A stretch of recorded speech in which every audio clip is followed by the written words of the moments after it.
Magandang araw mga idol. May ron nga palang dinala sa atin na power supply. Bali tropa natin yung nagdala sa atin nito. Ano daw to mga idol? Power supply daw ng home theater. Bali na-check ko na kasi ito mga idol. Itong side na to, ito kasi yan.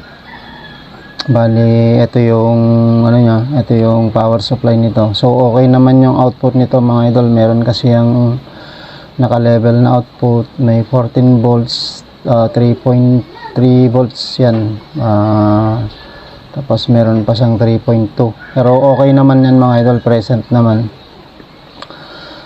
Ngayon dito sa side na to, ito yung problema mga idol, kasi dito wala siyang output, walang lumalabas. Tapos nag-iipon pa tong filter capacitor niya. Pakita ko lang mga idol kasi dito kasi sa side dito meron kasi yan naka-level dito mga idol.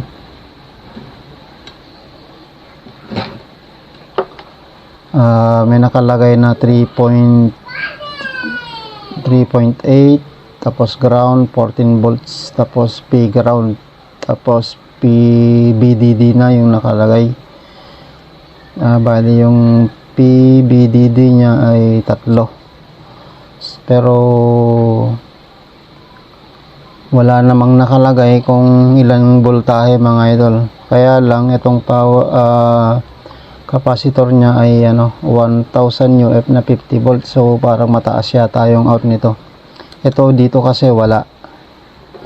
Check, tingnan lang natin mga idol. Ito kasi mga idol, ito yung wala. Pero yung dito sa may sa may 3.8 okay yan. Tapos dito sa 14 okay din, kasi galing yan dito mga idol sa kabila. Nakita ko lang mga idol bali tayo sa 50.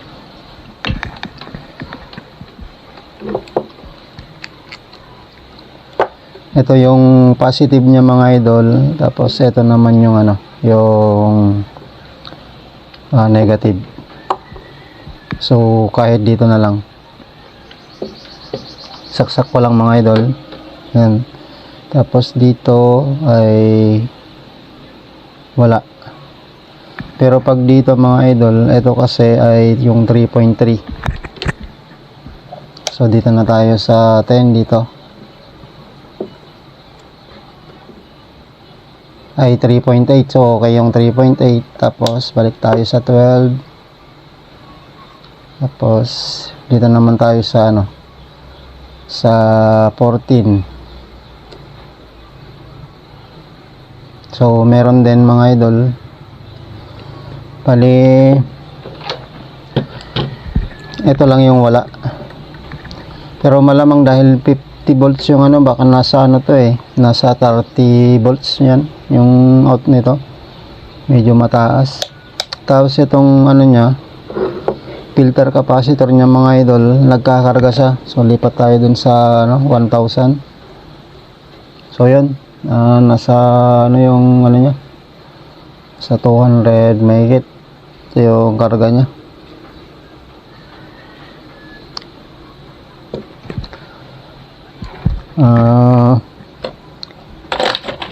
Natin, i-discharge natin.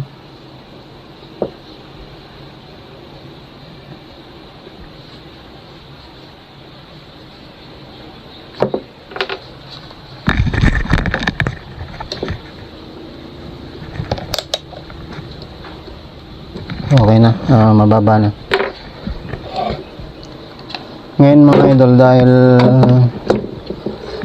ito lahat naman yung supply dito lumalabas naman, dito tayo magpo-focus ngayon mga idol sa kabila. Pero ang kasi nito mga idol, ang gagawin kasi natin, check muna tayo ng mga resistor. Pero unahin muna natin dito sa may mga idol, unahin natin dito sa may feedback circuit. Itong opto. Tapos check tayo ng mga resistor dito. Tapos check natin yung ano, yung TL na 431 to regulator kasi ito mga idol eh. Para sa feedback circuit. Ito yung unahin natin tapos saka tayo punta rito sa ano, sa primary. Dito sa may portion na to.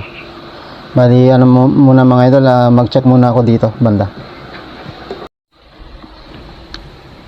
Bali ang ginawa nga pala natin mga idol, tinanggal natin yung ano, yung photocoupler nya. Ngayon nung tinanggal natin mga idol, wala na pala siyang ano, wala na pala siyang terminal kasi kinalawang. Hindi natin napansin, putol na pala. Malamang mga idol, ito lang yung problema nya, itong optocoupler na to. O hanap lang tayo ng ano, ng pamalit. Ngayon mga idol, ito meron tayong ano dito, power supply ng ano to eh, ng hindi ko sure kung DVD player, yung pang video okay, yung sa mga Mega Pro. So ito yung ano niya, yung opto niya, ito yung kukunin natin, yung ipapalit natin. Bali tatanggalin ko lang to mga idol, tapos ito yung ilalagay natin.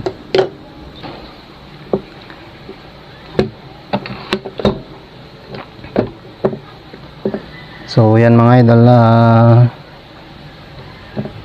nailagay na natin siya. Subok natin mga idol kung ano, kung meron ng output dito. Kung may output na yan dyan, okay na yan mga idol. Dahil 50 volts yung capacitor doon mga idol, i-set natin to ng ano, 50 kasi baka nasa 30 volts yung output nyan eh.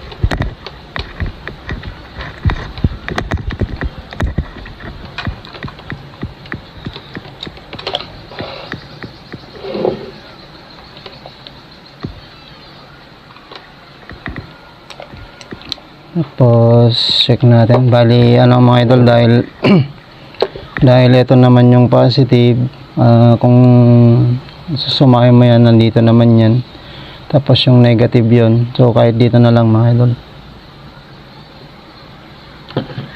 Saksak natin.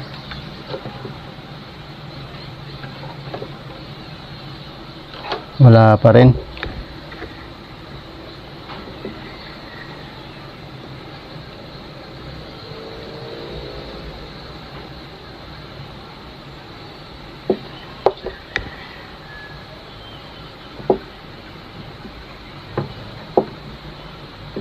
Wala pa rin mga idol.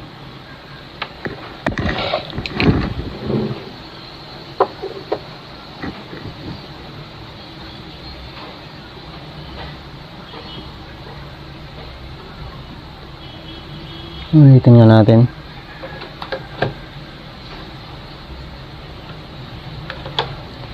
Bali wala pa rin mga idol. So malamang nagkarga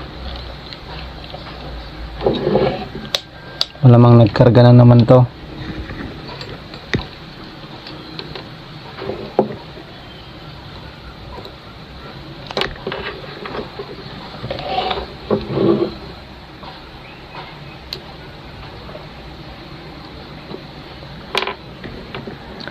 Bali ano na mga idol, tawag dito,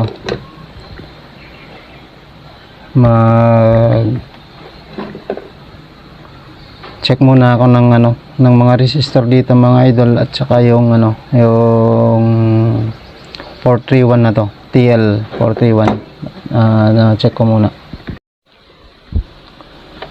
Bali ang ginawa natin dito mga idol ay ano, nag-check tayo ng mga resistor dito, tapos pinaltan na rin natin tong ano nya, 431 nya. Bali ito yan, bali itong opto at saka ito yung pinaltan na natin dyan. Nag-check na rin tayo ng resistor, at pati rin dito mga idol, nag-check na rin tayo ng mga resistor dito. Halos ng resistor dyan chinek na rin natin, pero ganun pa rin, wala pa rin siyang ano, wala pa rin siyang out dito. Ngayon, ang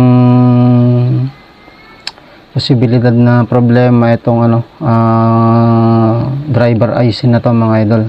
Mukhang hindi ito nagsuswitch. Kaya subok natin to. Itong 5 wires na to mga idol. Bali, ito yung i-remedyo natin. Bali, dito natin kasi nilalagay mga idol. Tapos ang magiging connection niya dito, lahat yan may tatap sa sa ibabaw. Kasi wala tayong paglulusutan na butas mga idol. Tapos maiksi naman tong mga kable niya, mga wire niya. Ganito yan itong black dito sa negative terminal nito, tapos yung green dito sa positive, tapos yung dilaw ay dito sa collector nitong regulator natin mga idol. Ito, tapos itong pula ay mapupunta siya dun sa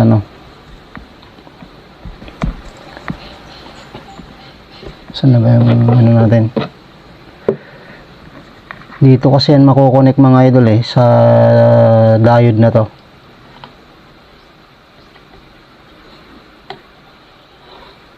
Pero sa ilalim sana, kaso hindi aabot kung padadaanan natin sa ilalim. Bali dito yan.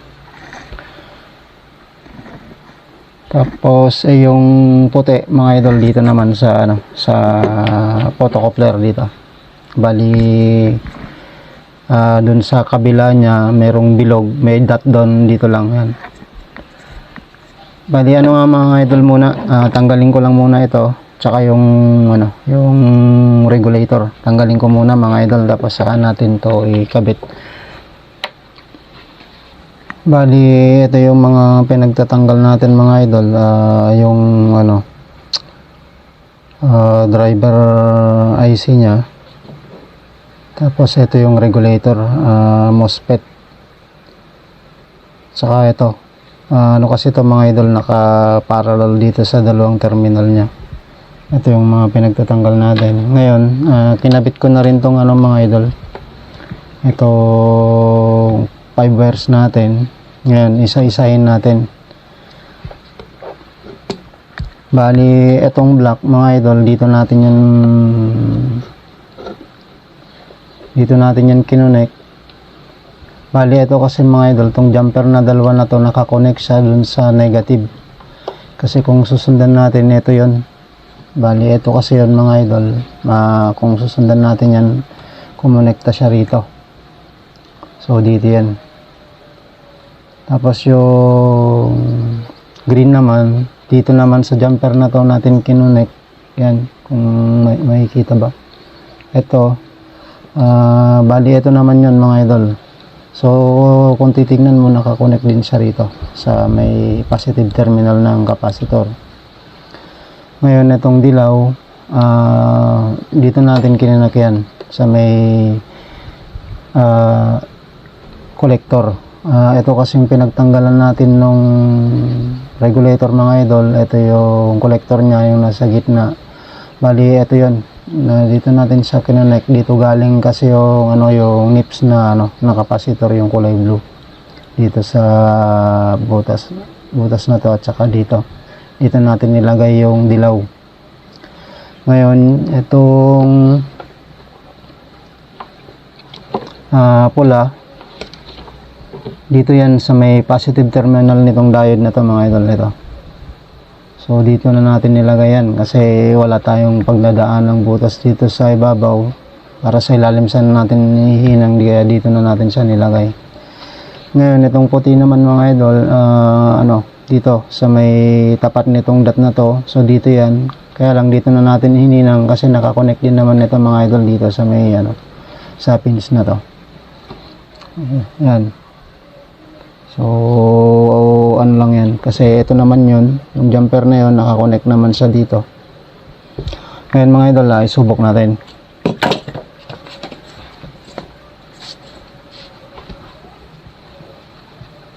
Bali, ito kasi yung ano mga idol, ito kasi yung susukatan natin kasi ito mga okay naman yung ano niyan. Yung mga voltahe niyan. So dito tayo magsusukat.